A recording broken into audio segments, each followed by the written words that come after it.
Welcome to the Evolution Partners podcast, where I talk with the world's leading thinkers, planners, and doers who are helping to build great companies in their own way. We learn how the work they're doing is creating an impact and get to know a little bit more about them and what makes them tick. This episode is brought to you by Evolution Partners, where we help leaders to confidently build enduring great companies using our proven, structured, strategic planning process that ensures you build and execute the right plan. Check us out at evolutionpartners.com.au. Also, you can check out our books, Made to Thrive, outlining how to be a great CEO, as well as Onboarded, which is about making your new hires more effective faster.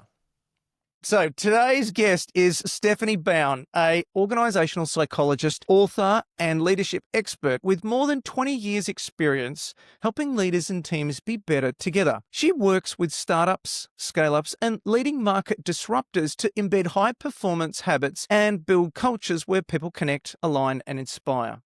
She's also a longtime partner with Human Synergistics. I think they're famous for the LSI tool, using their world-class diagnostics to help organisations measure and strengthen culture.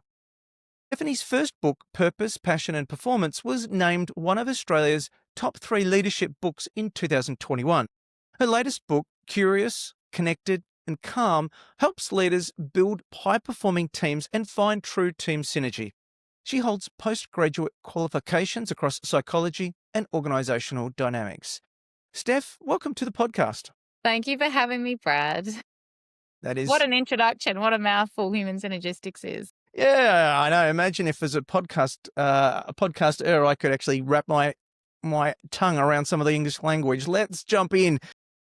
What a fascinating series of books, first of all, and story you have. Perhaps for our audience, you could just give us the Cliff's Notes, the top level career journey that's brought you to this point today.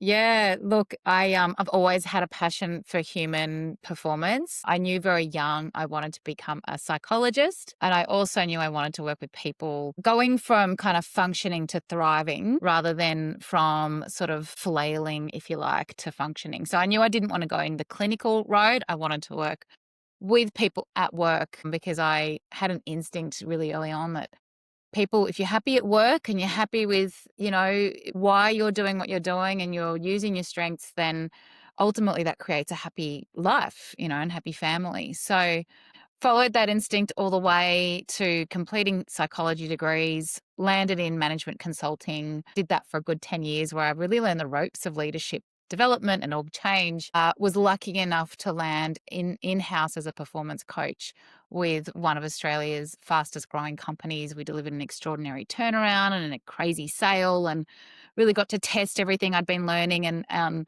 understand that these methods actually work, which was cool because as a consultant, you sort of dip in and out a fair bit and you don't really see the impact of your results. So that gave me the confidence, I guess, to start my own practice. And I've been running this practice now for 10 years. Lovely, lovely. When I think about leadership or leaders today, they seem more distracted, more reactive, and more overloaded than ever. And the opposite of those 3 words is the title of your book, Curious, Connected, and Calm. So why those 3 words and why now? Yeah, look, those I wanted to write. The second book really came about because I've felt and discovered over the years of doing my work that the real secret sauce to effective businesses and great performance comes through a very engaged leadership team. So the leadership team, when they're better together, and they find that synergy, then they can achieve extraordinary things. They can really outperform their own expectations.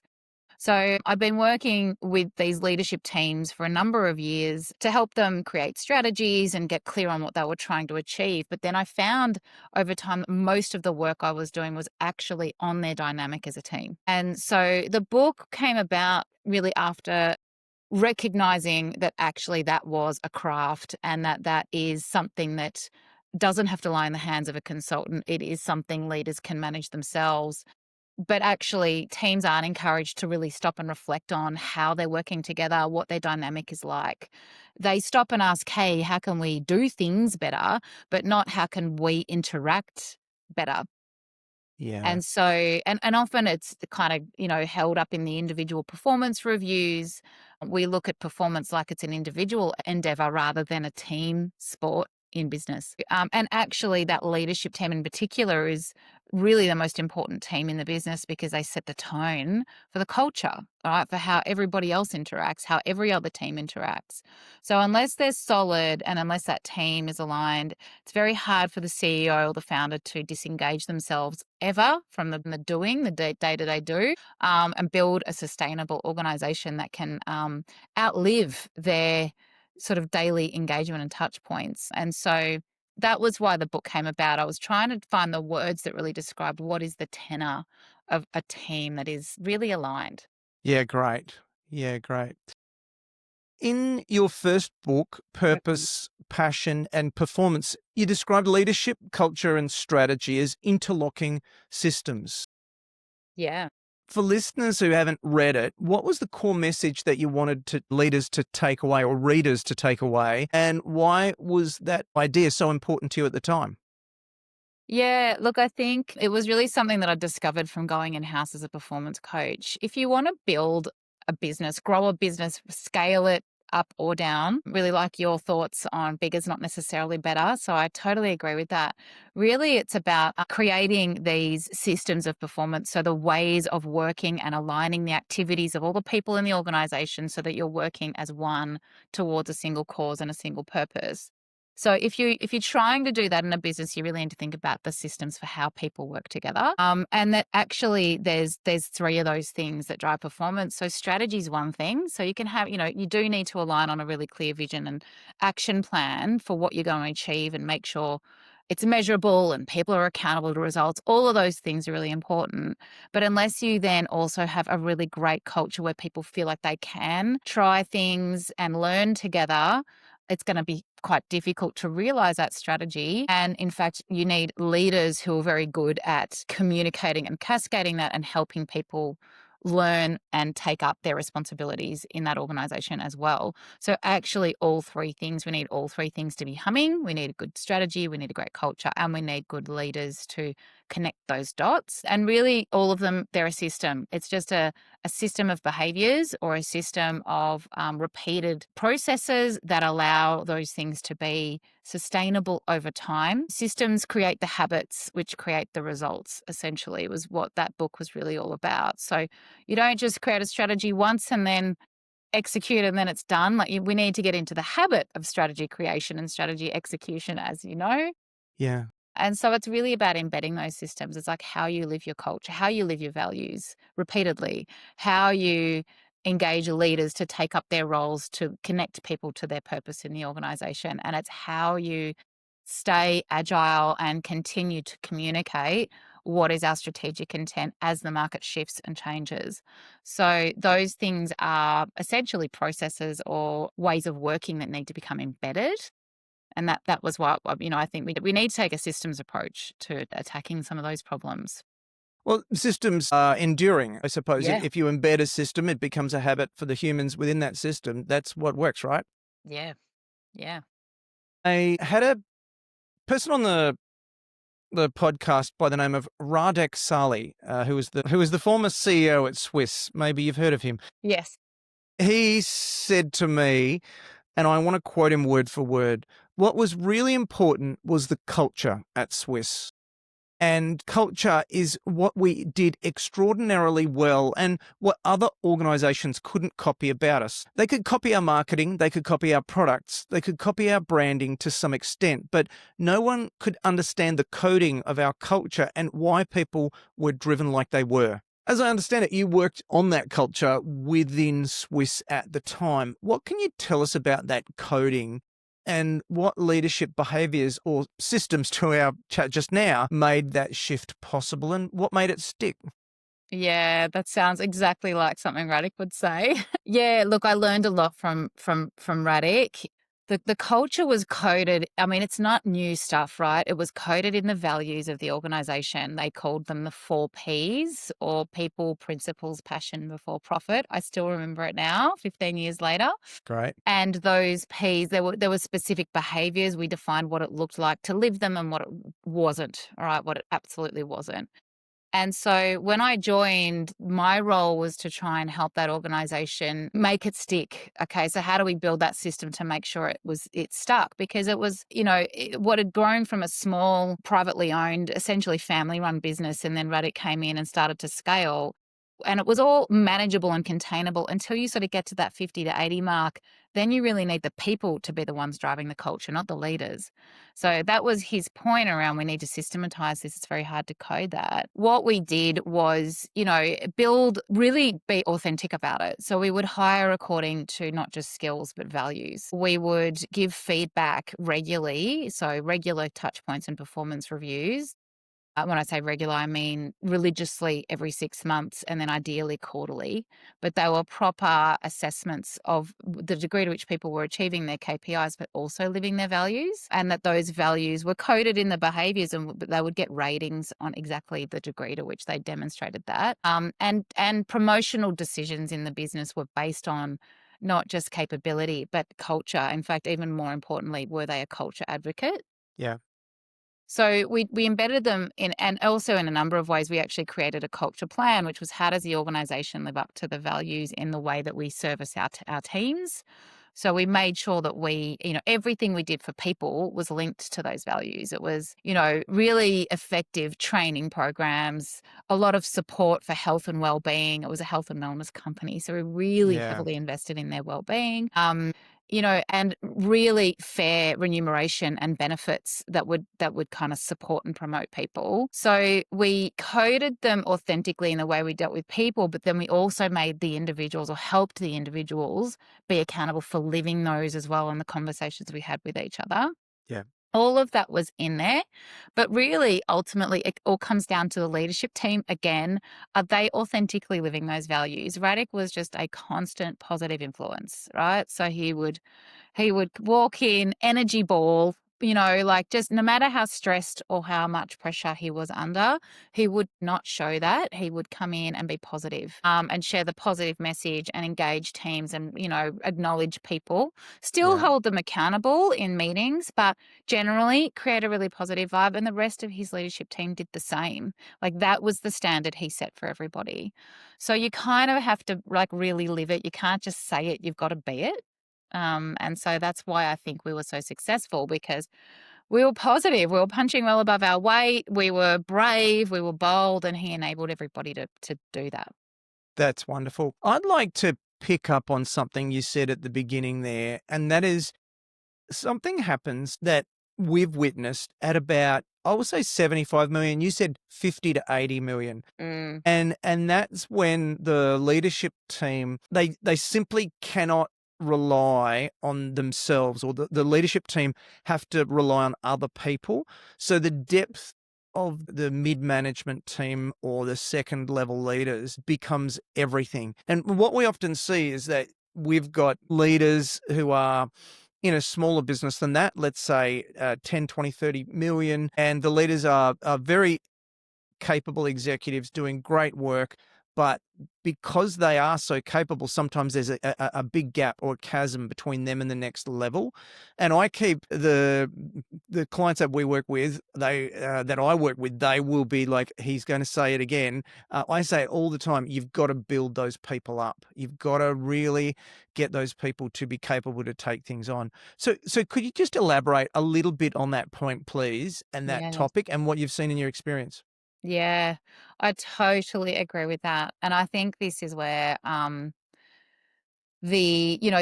my thinking around the leadership system really comes into play. So your role as a leader is, as you become more senior, is less about you doing the work and you helping others do the work. But it's very hard initially for that core leadership team when your company is at that sort of 50 person or $50 million mark. to let go Yeah. because it has relied on the performance of these heroes in the organization, but it often similar work to you, Brad, when I join Yeah. these or to support these teams.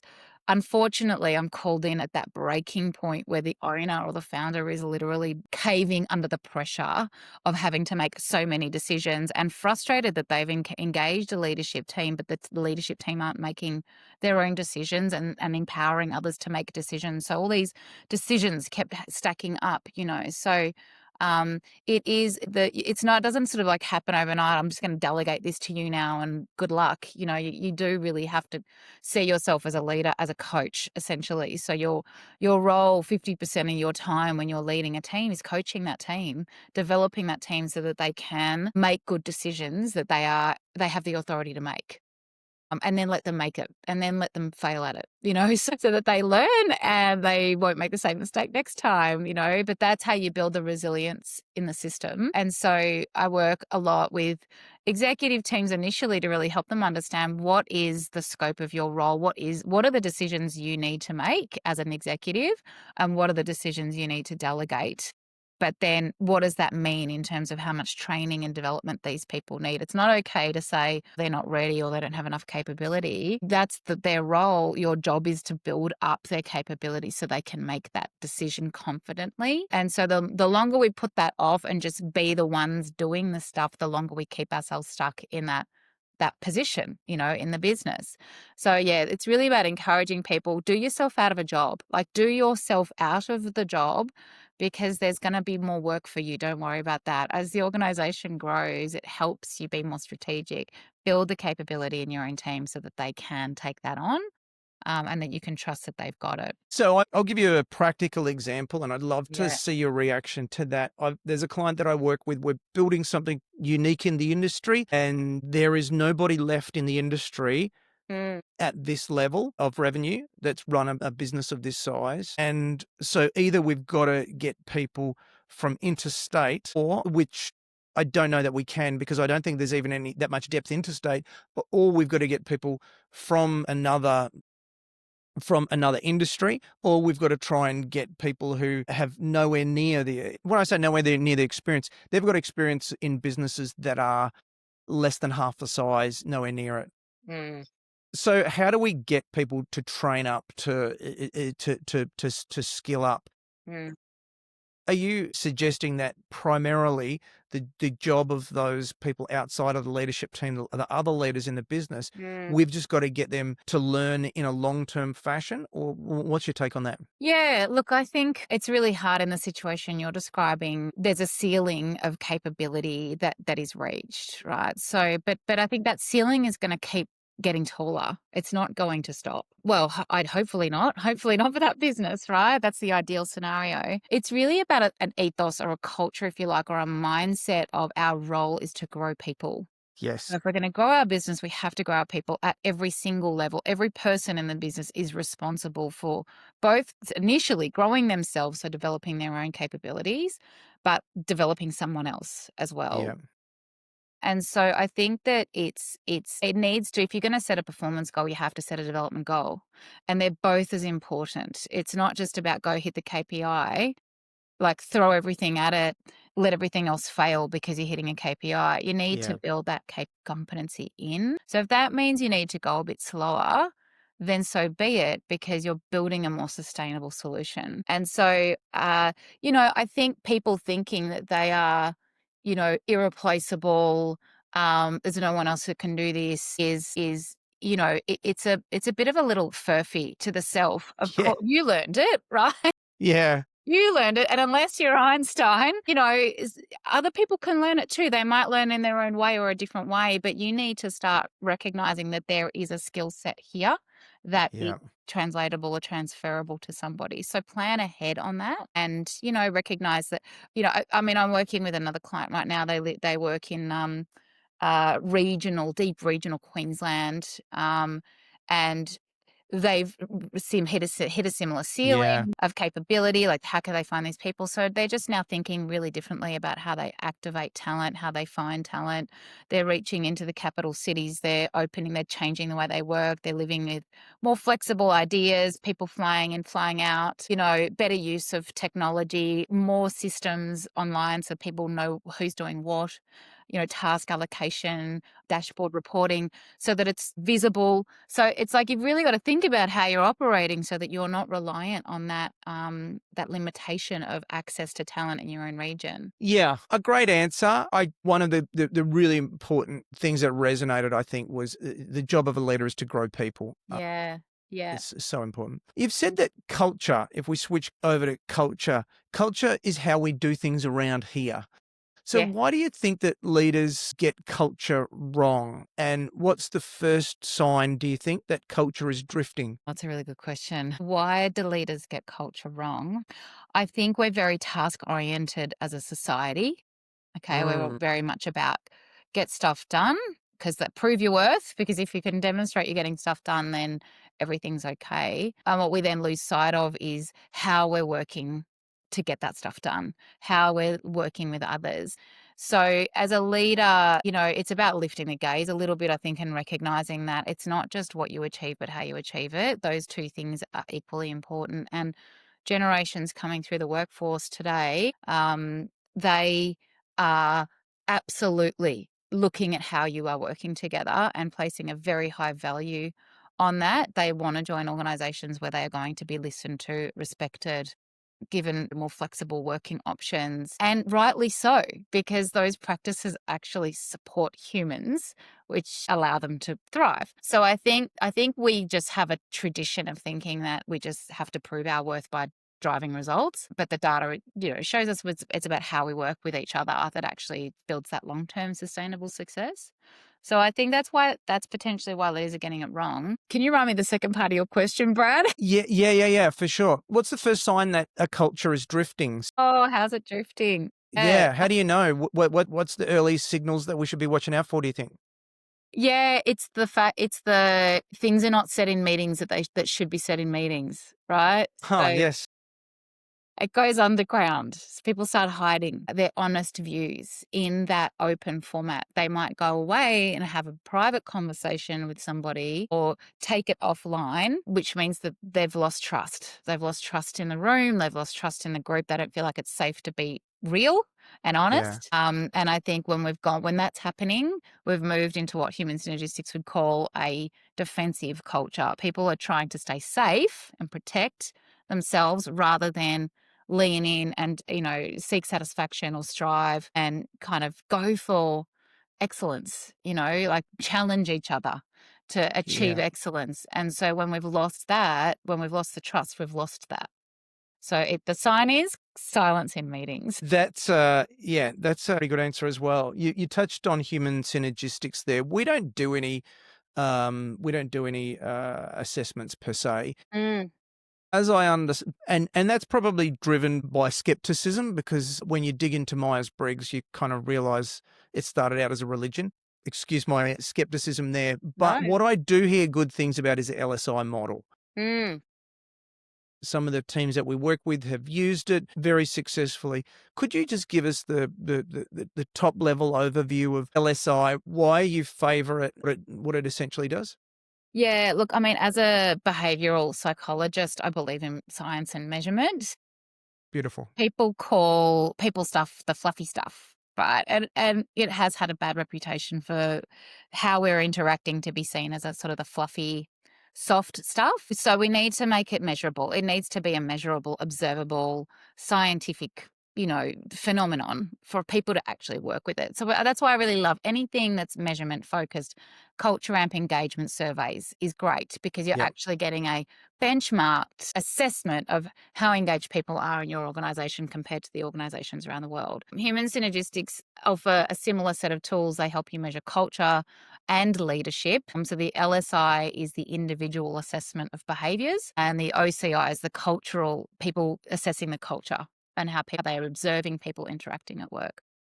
And it gives you just a language, essentially, and a data format of Yeah. how people are interacting The LSI is, or the lifestyles, it's on yourself. So you've completed on yourself, or you get others to get completed on you, which is a 360-degree version of that. So you get that view of how others view you. Again, observable data, because you might think you're showing up with, all the best of intentions, and you might be experiencing a little bit of stress, but you don't really think it's playing out. And when in fact, actually the feedback that you get from others is sometimes you can be a bit hard taskmaster, Yeah. and it makes you hard to talk to. If you're wondering why people aren't speaking up in meetings, maybe it's because you've got a habit of shutting them down, right? That Yeah. you didn't realize. Yeah. And leaders, especially, male leaders over the age of 55, were rewarded for that sort of behavior for a very long time. And so changing and adapting that kind of style is difficult. So kind of knowing, how getting that temperature check on exactly how you are showing up and the impact that's having turns what's soft and fluffy into, a manageable, observable thing that you can work with. And that's why I like diagnostic tools in general. Yeah, great.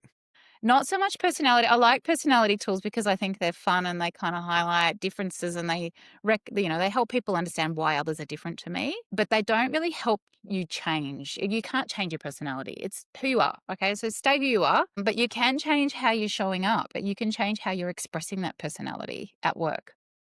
Lovely. And so that's why I like behavioral stuff, because those are choices you're making. And if you are stressed, that, it's about knowing that you're actually experiencing stress and that is having an impact on the way that you're interacting. So part of it might just be learning better ways of managing the stress and the pressure that you're under, so that you can actually just relax and show up as yourself and not feel like you have to be this certain person at work every day. Lovely. Excellent. You define high-performing teams as those where independent thinkers connect to form collective capacity. Mm. How can a leadership team know that it's getting close to that point of synergy? Yeah, it's a really good question. Look, I think it's both an observable, measurable thing, but it's also an intuitive feeling. So, have you had that moment where you've been in a team and you've been struggling with a problem or an issue? You're all really working together on it. You're all invested in it. And there's a breakthrough moment, right? So there's an idea that springs forth and you go, yes, that's the way we're going to go, right? Yeah. But that idea came from the interactive struggle of the group, really wrestling with the problem and not giving up on the problem. Like, we all say work the problem, not the person.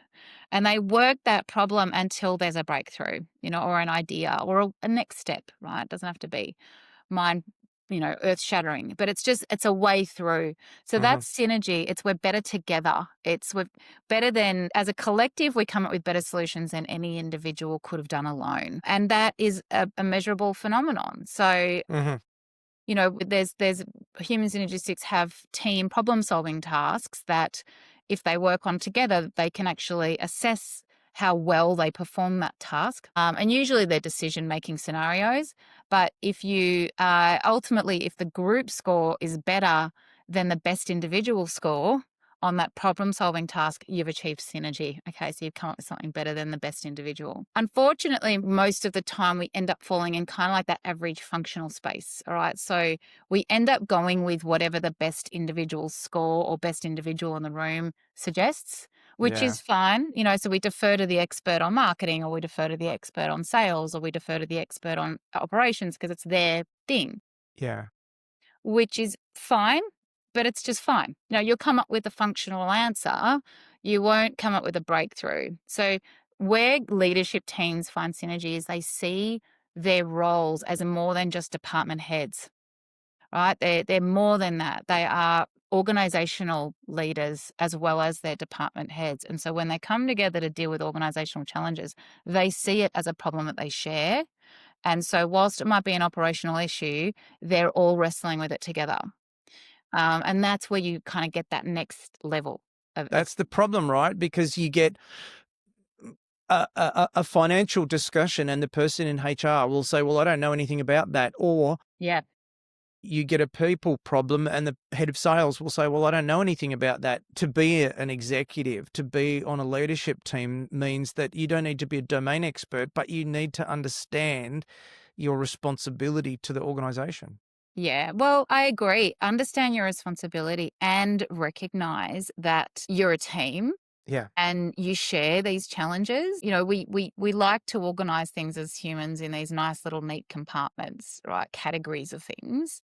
Silo because it makes sense to do that. But the reality is everything we do influences everybody else's departments. So Yeah. the see that actually and want to like have a good enough relationship with your peers in your team to go, I think if we put our heads together, we can come up with something better. We can share the responsibility, we can share the risk, and that will make us braver. And so that's where we will strive to go a little bit further together, and the CEO can be part of the team, not just the person who has to make all the calls. You know, they're not the subject matter expert. Yeah. They're just the one bearing the most risk. Sure. So how do you help that person? Yeah. So, if your first book was about systems that make organizations successful, and this new book is about states that make teams successful, what connects the two books? Is there a deeper principle or philosophy that runs through both, do you think? Something that ties performance and humanity together? Yeah, look, I do see them as a natural progression. I see them as, we need to get the leadership team humming, first of all, and really get them. I start with culture, essentially. So, what is the culture you want to create? What is the team ethic you need to create as a leadership team in order to create that ripple effect that's necessary for the rest of the organization? So, align on purpose, align on principles, and learn how to deepen trust and be honest. All right. So start there, because if that team feels like they can share what their real concerns are, their real struggles, the feedback they have for each other openly, that is where you can then create really great strategies together, because you can be brutally honest about what's possible and not possible according to the minds of the people who actually have to deliver it. Yeah. So get really clear on that, build that sense of connection and trust, create the strategy, and then decide on how that's going to be filtered through that organization by empowering leaders. So I think that they're all connected, but what I've discovered is it's not about I can go in and run a strategy session and come up with a plan. Will they own it? Will they lead it? Will they do it? I don't Yeah. know, unless we've done that work as a leadership team to align and strengthen those bonds, if you like, first. And so, I love to work with people on all of those things, or I can work with people on all of those things, but typically where I suggest we start is on how strong is the connection within the team and how do we strengthen that bond first of all, because that will make for better conversations about strategy and systems for performance later. Okay. Yeah. Which of the three, curious, connected, or calm, do you find that leaders struggle with the most? Oh, that's a good question. God, I feel like equally all three areas. It's okay. I mean, it's an experience. It's an anecdotal experience question, right? Yeah. Yeah, yeah, yeah. I actually think that where I see the most challenge is the curiosity part. I think that we're all under so much pressure to make decisions every day and to be decisive that it's sort of really difficult to pause and open up and ask a question. Yeah. So I was with a leadership team yesterday. We were planning a conference that's going to run this week.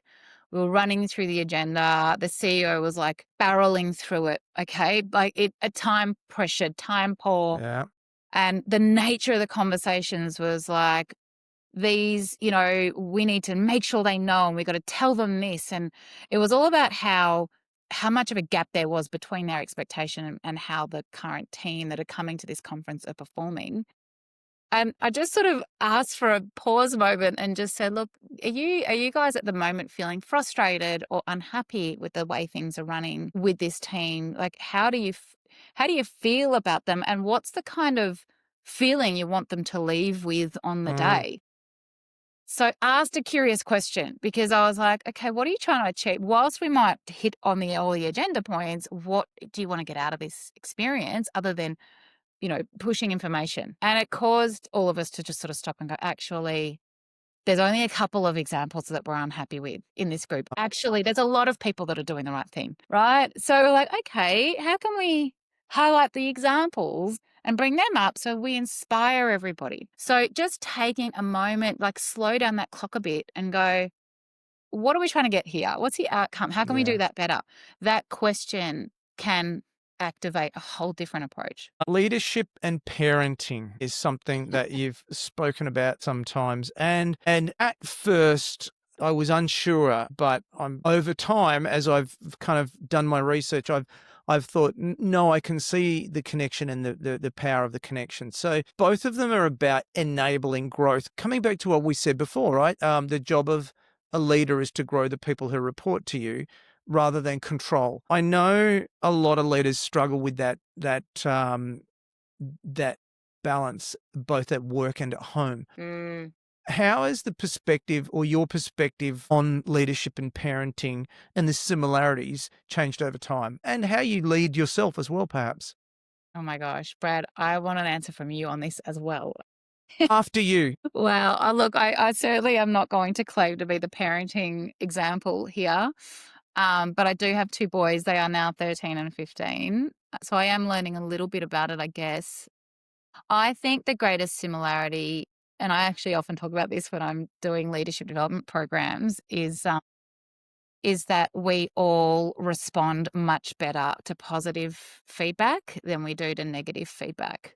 So if you want to encourage somebody to grow in an area of their strengths or just grow in general, or change a behavior of any kind, like for me and my kids, like not picking up the stuff that they drop around the house, right? For an example, or with a team member, sort of repeatedly not sending their update report on a Thursday or a Friday, right? So how do you change that behavior? It's noticing when they do the right thing and actually acknowledging it and going, when you did that, fantastic, great job. Really appreciate the report coming through on a Thursday. It really informs me. So that positive reinforcement when you see people do the right thing, I think that's what Radix Sali did really well. He was excellent at walking the floor and noticing the good stuff. Okay, now that created this like, wow, somebody sees me. Somebody sees the effort I'm putting in. And similarly with children, it's positive reinforcement. They want your approval. They want your attention. They will get it whatever way they can, whether that's negative attention or positive attention. Yeah. So, they will go in the direction that your attention is. And if you're focusing on the good, they'll do more of the good. If you're focusing on the bad, they'll do more of the bad, like it's an equation. And I do think actually as adults, if we only acknowledge when we're doing the negative thing, well, then why bother? Why would you give your discretionary effort if your boss doesn't notice the fact that you put in the extra work or the extra hours or just did a good job? I feel obliged to give an answer as well. Well, I've got 4 kids, 12 through 25. Wow. And I would add as well, the latest book, Bigger Isn't Better, Better is Better. The last chapter is about a better life by design, and one of the sections within there is a great family. I think I think the analogy rings true, or the message rings true, that the job of a leader is to grow the people who report to you. The job of a parent is to grow, to make in each of the instances, the person a better version of themselves. What I talk about in the book is that you're not the leader of your family, but you're a leadership architect, and your job is to help people become better versions of themselves. So I find it hard to speak to the individual instance of picking up your laundry, but moreover, I try to ask good questions of the kids. I try to get them to think for themselves and be autonomous, and to have, I guess, a high social EQ. Yeah, I love that. Yeah, I love that. And you've reminded me too, like on a deeper level, it's really about containment, isn't it? It's creating an environment where people feel safe. And if they feel safe, then they can be themselves. They can try, different things and hear their voice and share their voice. And so I think that that's whatever you need to do to contain the space, and that, you need to be calm yourself to contain that space for other people. But yeah, I totally agree. It's like, how do you create that environment where people can. Last book-related question. Once a team becomes curious, connected, and calm, how do you help them sustain that state when pressure or growth returns? So the subcontext that listeners might be aware of is within this latest book that I've written. One of the main points is that teams drift toward toxicity, and that's why you must work on the business. So I'll repeat this question again with that context. Once a team becomes curious, connected, and calm, how do you help them sustain that state when pressure or growth returns? Yeah, that's a really good question. I mean, it's not a stable state to begin with, right? Yes. It's like a tide. Like you reach the watermark of that state and you get an experience of what it's like. It's like, wow, this is easy. We can actually do things together because we're all bringing our best capability set to this team, and it's an environment where I feel trusted and respected and safe, and this is awesome. And then someone says something offhand you hear about the next week, and you're back to like that asshole, and or the CEO makes a decision. You go, they didn't follow through with what we agreed with, and so that you go back down on the tide. You got to come Yeah. back up. That watermark it's about constantly trying to come. And I totally agree. How do you build that resilience to come back, right? So it is about, again, habits, some habit formation. One great leader I work with, she runs a non-for-profit for a community organisation that helps disadvantaged kids, stay out of jail, essentially. Yeah. She has this awesome method. Every time there's a team meeting, she asks, they call it circle work. Just, a couple of questions like, what are you 1 out of 10 today? And then there's an easy one and a deep one or a tricky one, right? But it's like, what cake would you be? And then the tricky one is, imagine all your dreams came true. What would be happening? And it's like, but just every time there's a meeting, there's a moment of connection. So she stops to check in. It's check in and check out. And she makes that a habit every time, which signals so many things. Like, I care about you as a person. I want to know where you're at. This is a space where we should be honest with each other. Like, it Yeah. signals so many things. So And I care. and I care about you as a person. Exactly. So it's just little habits like that. The other thing that I try to do with leadership teams, if I'm working with them on a regular, semi-regular basis, every time we're back together, we will pause and give each other feedback of how things have been over the last. And it's frank, fierce, brutal, Yeah. honest, because we expect nothing less of each other. Right. So we're trying to set a benchmark for what we need and to grow. And I can help them do that. But then ideally, when that's sustained without me there, that's when they found the mechanism to get back to that watermark again. Yeah. Yeah. What do you do with your people? What have you discovered? Well, we run quarterly and annual planning sessions. So every 90 days, we ask the question, what are the actions? And we break it down to 5 systems that we need to work on within the actions to live. And we go through those and we give examples, and we see it as a long-term journey. But I would say that in order to get the system, the embed and get the system to stick, we need to keep asking ourselves, is this component or subcomponent within the system red, yellow, green? What do we need to do about it? Is it worthy of effort in the next 90 days? And it just compounds over time. Yeah. Yeah. Yeah. They're good questions. They just keep coming back to our agreements, our promise, our commitment. Keep coming back. And I think that helps people. Well, you've got to work on the business. You do. And that, that goes back to that team's drift toward toxicity. Yeah. So because of that, you've got to work on it to reverse that. Yeah. What do you think a better business looks like for you and most of the people that you deal with? And again, the context is the most recent book that I've brought out, Bigger Isn't Better, Better is Better. So what's a better business look like for you? How would you describe it?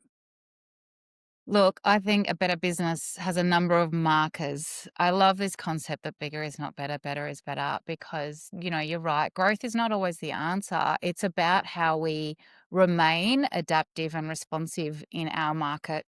And markets grow and markets shrink and competitors come in, and, you get challenges with access to talent, and all that can happen. But a better business is able to sustain itself and support the people in it, right? Yeah. So I think that, a better business is one that maintains its margin. A better business is one that has cash reserves from a financial perspective. So there's choices and there's ways to flex. Yeah. And what that can mean is that we have to make really tough decisions about our expenses, our labor, our etc. Right, and Yeah. that is about valuing the thing that sustains us all. The business is more important than any individual in it. And so what that does is it creates a system that enables, people to flow in and out of it as much as the products, the finance and the customers do. So I think that that's really important. But I also think it's not just the financial markers, it's that people in it feel psychologically safe. The indicators of that are things like there's high engagement, or if you're measuring engagement, there's low unwanted turnover, right? There's always Yeah. an element of wanted turnover, but there's lower. The good people aren't leaving, Yeah. right? Regretted attrition. Yeah, and if there's a role, you tend to fill it quickly because your awesome team know awesome people, and they want to bring those people into your business. They want their loved ones, friends, family to join that business. They would not say, "I'll never come and work where I am." Bloody hell. Yeah. They want, they want to do right. So they want to bring the best good people in. So I think that's, those are the indicators. The people are happy. They feel safe. They want to be there. They want their best friends to be there. And there's cash. That matters so much. What is a book that you would recommend for our audience? Brad, it's like asking me about what's my favorite child, to be honest. I'm a bit of a bookworm, but I've got this one on hand. It's by Susan Scott. It's called Fierce Conversations, and I have it on hand at the moment. Actually, I've referenced this book several times in my materials, but I'm going to use it again with another leadership team coming up soon. I mean, it's about what the title says it's about. It's about how to have that really honest conversation with somebody because you trust them or because you want to build the trust with them. And so, that's how we build trust, by just being real and listening, with an open mind and an open heart. And so I love what this is about. But there's another little thing in there that I'm going to use. She talks about this really cool thing called the decision tree, which is how do you delegate decisions? And she uses the metaphor of a tree. There's root decisions, trunk decisions, branch and leaf decisions. And you can already imagine what that means, right? The roots only the leader can make, and the trunk is made with their report. And then the branch, the report can make, but just tell me about it. And then the leaf is make it, I don't even need to know about it. But Yeah. how do you, it's just a metaphor to help people decide, well, what am I comfortable letting you do? And let them do it. So I'm going to use that with an executive who are kind of looking to try and create more accountability. But yeah, Susan Scott, she's great. Lovely. And that was Fierce Conversations. How can people learn more about you and your business? I have a website. So it's my name, just stephaniebown.com. Really simple. So everything's on there. Brochures, all of that. I'm also on LinkedIn, so you can search Stephanie Bown on LinkedIn. If you're into Instagram, I'm on Instagram, Steffi from the Bay. I live in Byron. I'd moved here from Melbourne 10 years ago, so bit of a lifestyle kind of snapshot there. But of course, you can email me, Stephanie@stephaniebown.com. So thank you. Thank you very much. What haven't we covered off that you wanted to cover off today? Brad, you've been an amazing interviewer. I think I'd like to ask you a question, if that's okay. You're more than welcome. All right. So tell me a little bit about what keeps you connected and calm with the clients that you work with. What are your methods for staying connected and calm in your work? I think I take great joy from seeing them succeed. I think that in its heart, that entrepreneurship doesn't do what it says on the tin. So primarily we work with owner-led companies from 2 million to 350 million, right? But I find that it is inherently unfair that people get promised this freedom, this life from entrepreneurship, and it doesn't get delivered. And the misery that I see in leadership teams, in owners and in employees of businesses, where it's like I can close my eyes and imagine another zero on the end of their revenue where they're all really happy, and I can kind of see that path. And so I take enormous joy from being able to help through those stages to get people to live a better life. I love that. I'm deeply connected to purpose was what I heard there, that Yeah. connection to your purpose is what generates that sense of connection and, the resilience to continue to bring that energy to your clients. That's really inspiring. That's good. Well, I could chat to you for quite a long time, but unfortunately, we I know. do need to wrap it up.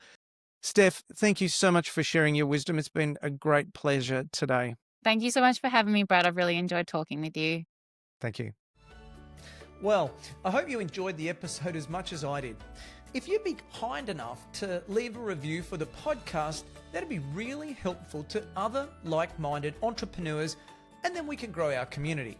If you want to find out more about our guests, head over to evolutionpartners.com.au/podcast, where you can find show notes and other additional reading. Hope to see you back next week. Until then, keep thriving.